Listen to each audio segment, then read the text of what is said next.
welcome to Property Quorum.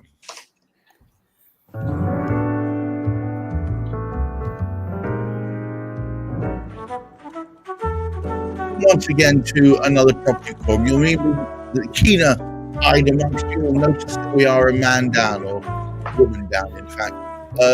Our dear friend Juliet of gunnercooke is, I'm afraid, otherwise indisposed, and we wish her well.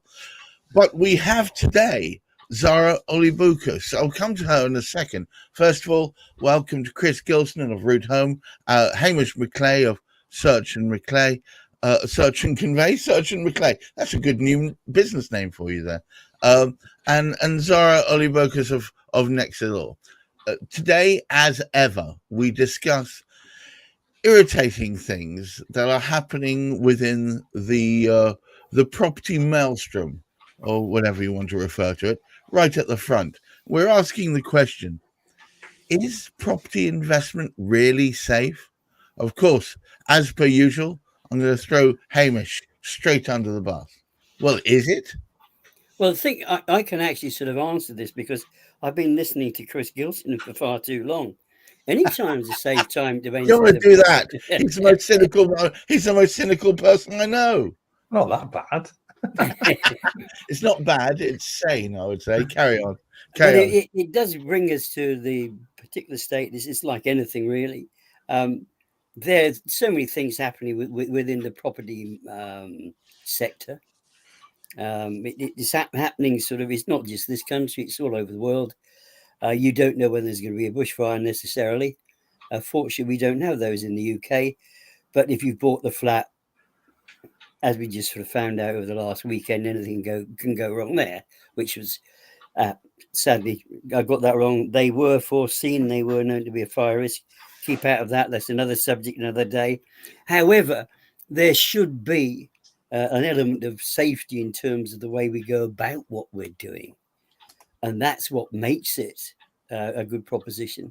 It does need to be investigated. Well, it's interesting. It's interesting because I believe there may be other views to it, Chris. Hi. In all honesty, no, it's not that safe.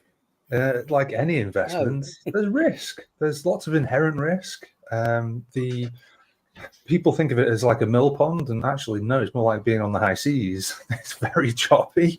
So we're just as an example that's currently hitting our operation. Obviously with the new change in government that we're all aware of, there's always a reshuffle, isn't there? There's always new people moved into different key positions, and they start throwing their weight around. So one of the contracts that we have is through a provider who have their contract with the Home Office. And the Home Office could have come in and looked at the numbers and then decided, no, they're going to throw a load of stuff out the window. It's like, oh, okay, that's interesting. Well, we have all these projects over here lined up for you. So now what would you like us to do? So that's just one of many examples of balls up in the air. Are you saying that simply litigation?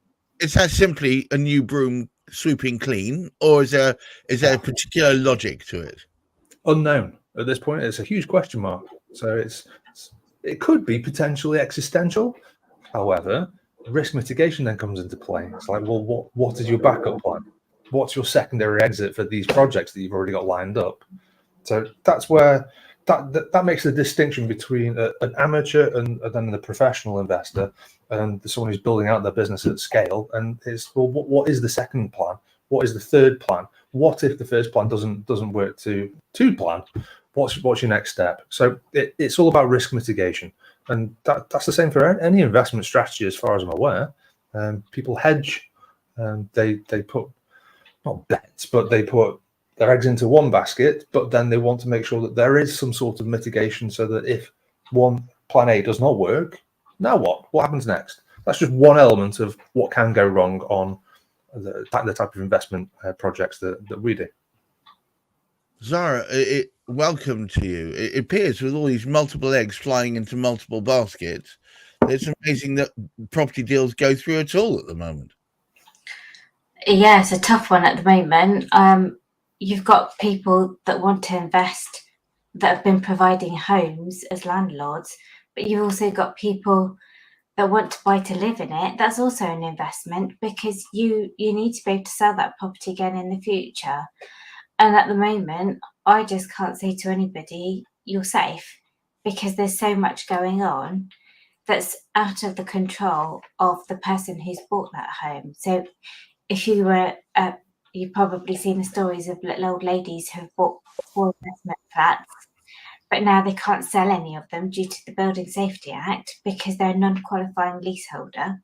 Well, that little old lady's bought in good faith. How is it her problem to pay to fix these buildings when she wasn't in charge of design and build?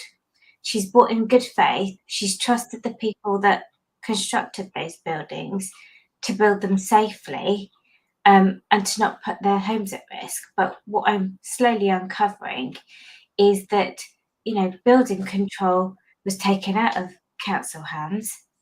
It's now self-certified by developers or people who are called independent inspectors. Yes.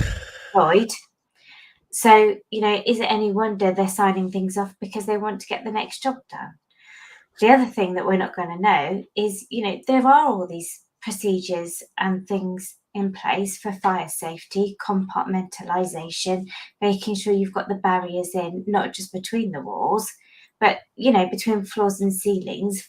It's not just about fire safety, it's also, people's bathrooms flooding and things like that I've seen. Those kind of things cause damage. Now, the insurance industry have taken this as a green light to go ahead and raise buildings insurance premiums astronomically. So you've got people that are struggling to pay their service charge bills that would ordinarily have cost around £2,000, maximum £3,000 a year. We're now looking at, 8,000. Sometimes people have been landed with bills of 85,000 for remediation work. And don't forget that, there's only a little pot of government funding, which the government have said, yes, will provide some funding, but it only applies to those buildings that are 11 metres or 5 stories and above. But, the backstop is, those protections are in place, and people are still going, yeah, that's fine. I've got a leaseholder's deed of certificate. I'm protected. The person who lived there before me was an owner-occupier, so I'm protected. But if you look at it this way, if you've got 8 flats in a building and 5 of them are owner-occupied, the cost can't be spread between the 3 that aren't qualifying. So the backstop then goes to the freeholder. Now, if that freeholder company doesn't have the money and they've identified, well, there's a whole load of cladding that needs to be taken off the building, and that I don't think they're supposed to be charging for cladding either, who's going to pay for it? Where are they going to get the money from? Oh Lord, it's like I think our American friends would refer to it as a fire in a dumpster. The situation I find, Hamish, is, and if you'd unmute yourself, the situation I keep coming across is that, and we were talking about this particularly on Friday in Cladding Matters, buildings went up all over the shop, right, left, and centre, because under a certain other government, it was encouraged for there to be a lack of oversight. So everybody wanted to get the job done quickly, so skipped out important rationale B and C and just went for A. Didn't remember that plastic actually burns rather quickly. And the net effect is we've got thousands of homes with elements on them that could burn quite amazingly quickly, that the fire officers are saying get rid, and no one has got any money to either remove the stuff or replace it. What's to do? Well, there does need to be a significant shake-up. I was speaking with somebody earlier this week about matters going on in Scotland relative to this. We weren't meant to be speaking about specifically cladding today, but it does fall into the trap of what is actually sort of going on. And of course, one of one of the tremendous amounts of work that the likes of Zahrah will be carrying out is to ensure that when a client is taking on that property, there is no risk attached to it.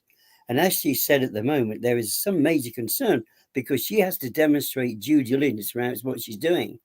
And Chris, on the other hand, he's looking to create social housing for people that don't have somewhere to live at the moment. And he's looked at every possible thing in the background there. And then somebody comes up with an opinion, well, I don't think it's a good idea now. Something which was perfectly adequate. Unfortunately, what we are finding, and the sad aspect is it's bad enough with cladding.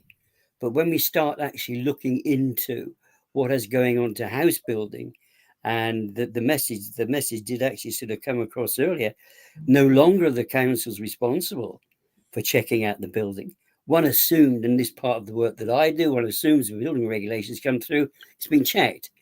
Well, no, as we've actually sort of found that very often what the building regulator does, he comes in, sits down, has a cup of coffee, has a little chat, everything going all right, chaps?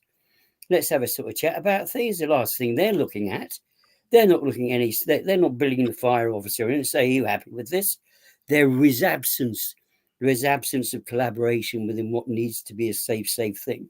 And I think the worst of it, we've got this thing, that's all right if it's over 11. If it's over 11 meters, you're safe. Well, actually, you're not. But I'm trying to sort of create a scenario here. But what happens if it's less than 11 meters, where it's got fire risk cladding on it, or whatever defects it happens to have below 11 meters?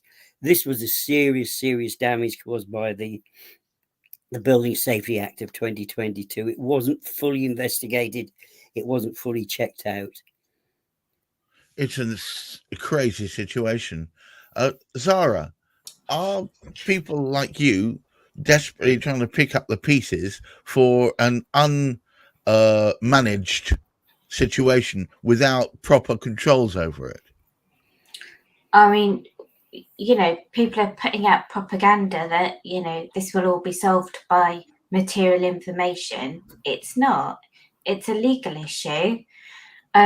And until we can put some trust in the people building the homes, how are you going to get people that are selling the homes to be able to say, yes, it's all safe?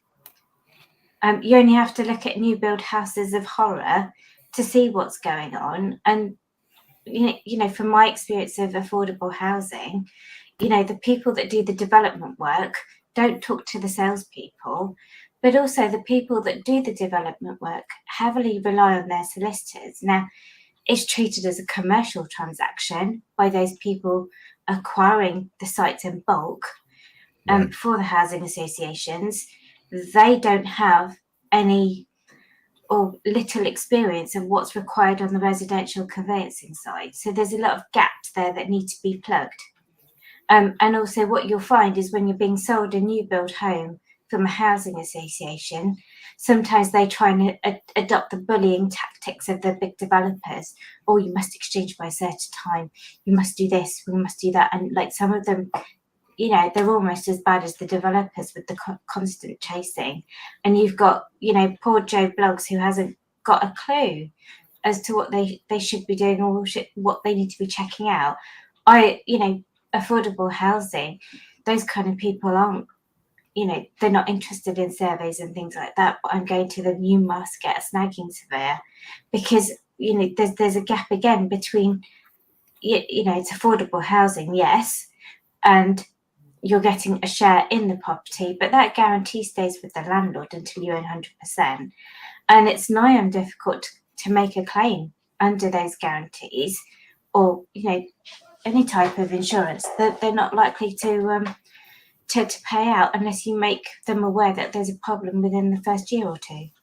If there's one tip you were going to give someone in the current market space and they were looking to purchase right now, what would it be, Zahrah? Stay away from leasehold.